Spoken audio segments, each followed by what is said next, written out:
Welcome to my viewers. Embrace yourselves for a story that still haunts my family to this day.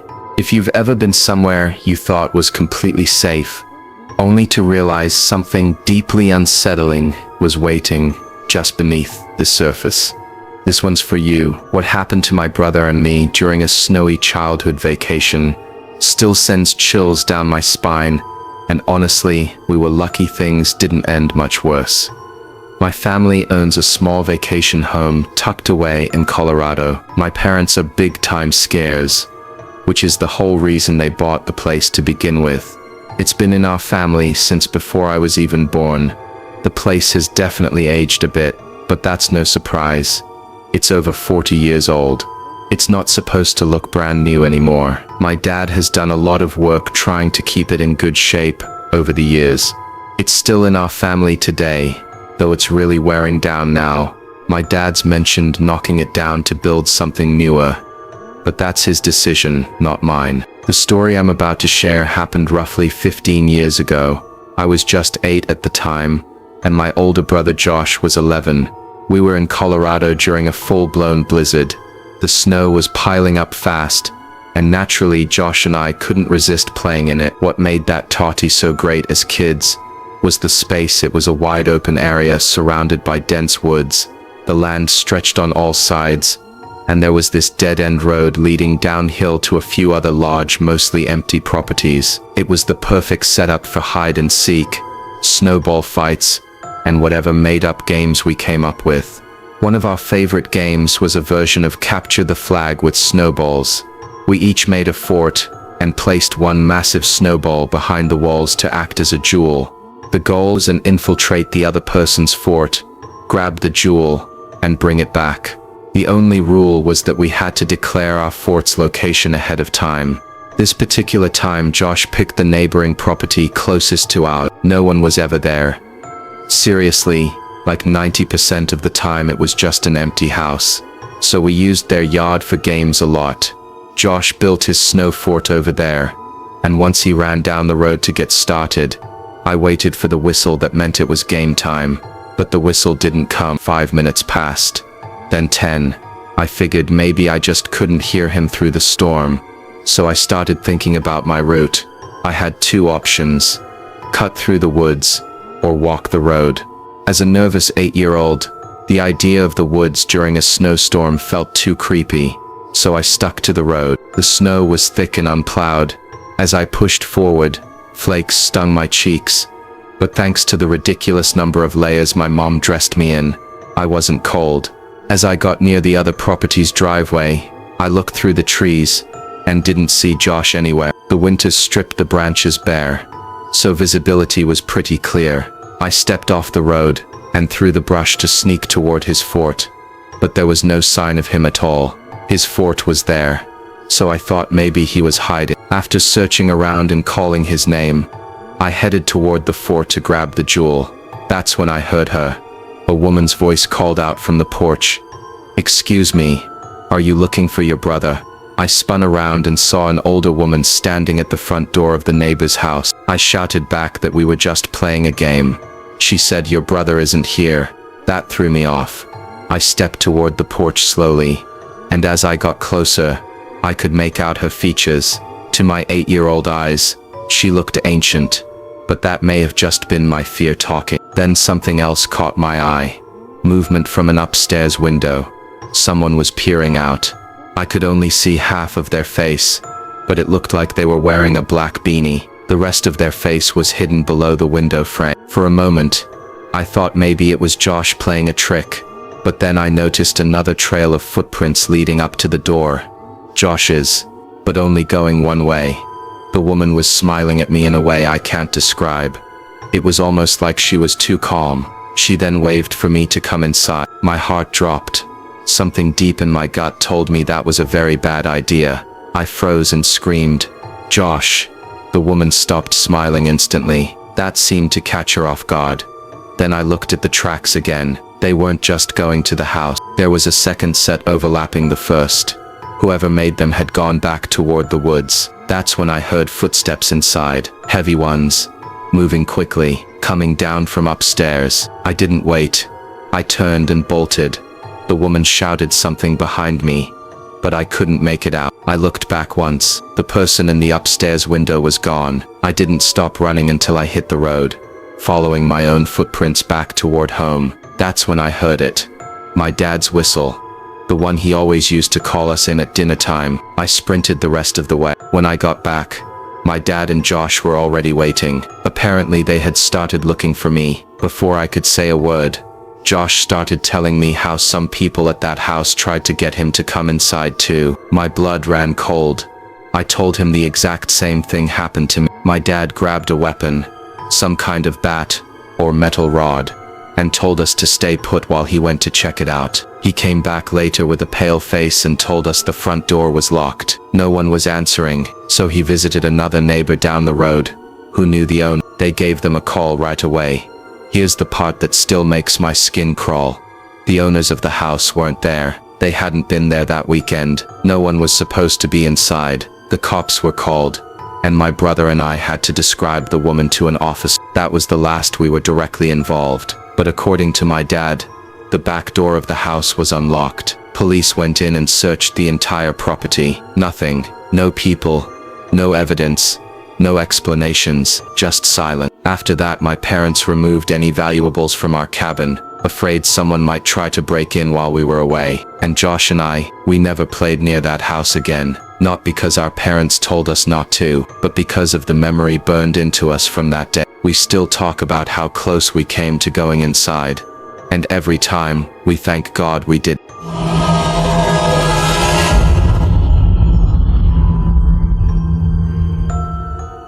I've been skiing for as long as I can remember. Literally since I was able to walk. My parents met on the competitive circuit, so skiing was more than just a family hobby. It was practically a requirement. They had my siblings and me on skis by the time we were toddlers. Fast forward 20 odd years, and that lifelong familiarity with the slopes is still a big part of who I am. This story happened a few winters ago, when I was 21, and in my senior year of college. Everyone from the Northeast knows the best skiing is in Vermont. That trip was supposed to be like any other, just me, Jaden, Ryland, and Amara. Jaden handled the Airbnb, Ryland drove, and we barely looked at the itinerary. I think we were skiing Killington, though I can't say for certain. I just remember the place was enormous. 7 lifts, multiple peaks, a maze of trails, and a guarantee we didn't even scratch the surface. In the 2 full days we skied, it was our second day. We had a good sense of the terrain by then, and decided to push ourselves a little harder. As per tradition, we also packed a few fireball shooters for slopeside courage, racing down black diamonds, hitting jumps, and goofing around in the terrain park. It was perfect. There was maybe an hour left before the lift shut down. We were drained but not ready to stop. That's when we saw them. 2 girls, helmetless, sliding toward us with casual confidence. 1 brunette, 1 blonde. I know this sounds cliché, but they were stunning, not just pretty. I mean, it literally stopped us in our tracks. Taylor and Devon. They said their names were. They were looking for people their age, bored with the older crowd that filled most of the lodge and slopes. It made sense. We were clearly college-aged, and acting like it. Devon honed in on Amar and Ryland's skis, admiring their high-end gear. Taylor made a comment about our fireball, and we joked about how it gave us Olympic-level skiing ability. That's when Devon pulled out an unlabeled bottle and teased us for our beginner-level booze. We passed it around. I took a careful sip. Something about the bottle made me uneasy. Ryland drank more than he should have. As usual, Devon asked if we'd heard of a trail called Devil's Forest. None of us had. She described it as a rarely opened glade run through the trees, secluded and intense. It sounded perfect. Maybe too perfect. Still, we were tempted. The girls insisted it was worth the detour. They led us past a lift and toward a narrow chute. We had to take off our skis and hike uphill, a first for any of us. The forest grew dense. Jaden and I hung back, both of us getting a weird vibe. He voiced what I was thinking, that it was strange for any official trail to be so remote and so hidden, but curiosity won out. When we reached level ground again, the girls pointed to a new slope carved through thick trees. We asked again if this was really a trail. They nodded and swore it connected back to the main lifts. Before we could start skiing, Devon pulled out the bottle again. "One more for the road," she said. Amar and Ryland didn't hesitate. Jaden refused at first, and that's when I noticed it. Devon's smile faltered. It was brief, just a flash of something colder, more dangerous. Then the fake charm returned.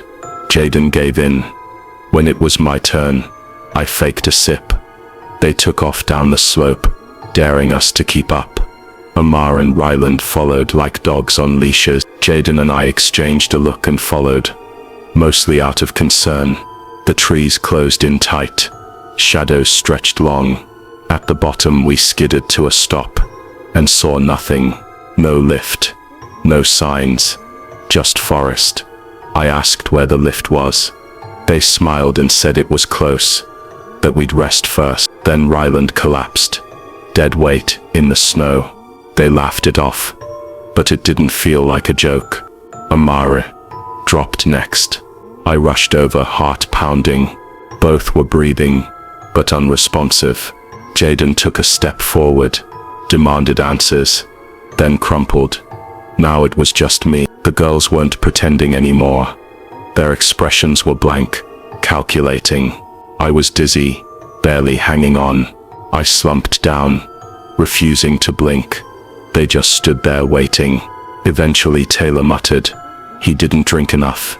Devon was pissed. "We'll come back," she said flatly. They unclipped their skis, grabbed Amar and Ryland's gear, and vanished into the woods. I sat paralyzed. Minutes crawled by. My body was starting to respond again. I forced myself to stand, staggered after their tracks. I didn't know what I'd do if I caught them, just that I had to. I followed the trail through trees, until it opened into a clearing. A van was parked there, idling. 4 huge men stepped out. The girls greeted them like old friends. Then one of them pointed at me. I bolted, traced my way back through the snow, breath ragged, mind racing. I found my friends, still unconscious. Jaden was first to wake. We shook Amar and Ryland until they came around. None of us had answers, just questions, and a growing horror of what nearly happened. We reported it. The ski patrol tried to track them. The police got involved. I think it even hit local news, but nothing came of it. No arrests, no follow-up, just silence. To this day, we don't know who they were or what they planned, but I know this. Whatever they were after, it wasn't just ski.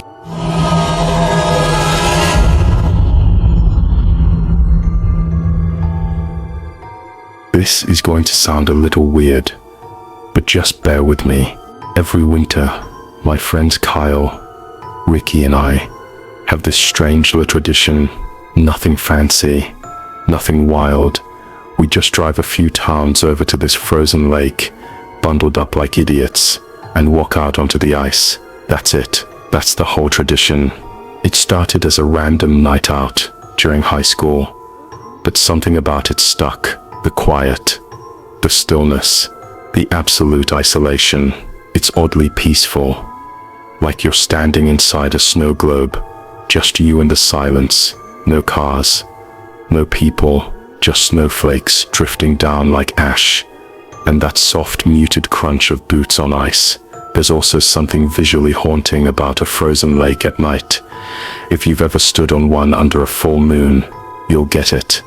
The snow reflects just enough light to blur the line between night and day. It doesn't feel like reality. It feels like stepping into a dream or a memory you can't quite place. This story happened 4 months ago during our most recent outing. It was mid-December. Snow was falling heavy that night, and temps had been well below freezing for weeks, so we were confident a lake was safe to walk on. Kyle had his pickup, so he drove. Ricky usually did, but Kyle's truck handled better in the snow. We parked near the tree line, a thin forest that circles the lake, and started walking. I don't smoke, but Kyle and Ricky lit up a couple of cigarettes on the way, the cherry tips glowing like tiny embers in the cold. We reached the edge of the lake, and after the usual testing with a rock, which by the way, didn't even make a dent, we ventured out about 100 feet. That's when we saw it. Across the lake, just at the edge of the tree line, something moved. We stopped dead in our tracks. At first it looked like a bear, large, hunched, lumbering slowly toward the ice. I heard Ricky whisper, "Is that a bear?" But I didn't answer. My gut had already twisted into a knot. Then the thing started walking more upright, not like a bear, more human. And then we realized it was a person in what looked like a bear suit. Now I know how that sounds, but standing out there in the middle of nowhere watching that thing creep out of the woods in the dead of night, I don't care how ridiculous it sounds. It was terrifying. The figure dragged something behind it. At first it was hard to tell what snow was falling too thick, but as it stepped further onto the lake, the details became clearer. There was a rope in its hand. At the other end, a small black bag, not large enough to be a body or so I thought at the time. Without a word we just stood there staring. I couldn't move. None of us could. Then the figure stopped, knelt down on the ice, and began slamming something what looked like a rock into it, repeatedly, hard. Even from that distance, I swear I felt the vibration travel under my boots. He was trying to break through the ice. That's when I saw Kyle and Ricky slowly backing away. Ricky gave me a tap, and we started moving. Quiet, deliberate steps. My breath felt like it might give us away. And then we heard it. Hey. I didn't look back. I just ran. The cold made everything worse. My chest burned. My boots slipped. My brain was screaming. He has a gun. You're dead. I didn't know if he was chasing us. I didn't care. We got back to the truck and piled it. Kyle didn't even wait to warm the engine. He peeled out of that lot, like we were being hunted, and for all we knew we were. The ride home was mostly quiet at first, but then came the theories. Kyle insisted it was just some weirdo illegally dumping garbage. I called B, who dresses in a bear suit to dump trash in the dead of winter. Ricky said it had to be a body. I argued the bag was too small. It was the only time I hoped someone was wrong. We couldn't make sense of any of it, and for months that night haunted me. But it never made any more sense. Just something bizarre we witnessed. Until last week, my mom was watching the local news. A segment came on about a missing child. Not recent, one that had gone cold. The timeline, it lined up almost exactly with our night at the lake. It could have been a coincidence, but what if it was? What if what we saw was evidence? What if we witnessed someone getting rid of something they didn't want found? We've talked to the police since, gave them everything we could remember. But honestly, part of me wishes we hadn't seen anything at all. Some things are easier to live with when you're in the dark. Thanks for watching. If this story chilled you as much as it did me, drop a comment below. Have you ever seen something you couldn't explain? I'd love to hear about. Don't forget to like, subscribe, and hit that notification bell so you don't miss the next one. Until next time, stay safe, stay curious, and don't walk frozen lakes at midnight.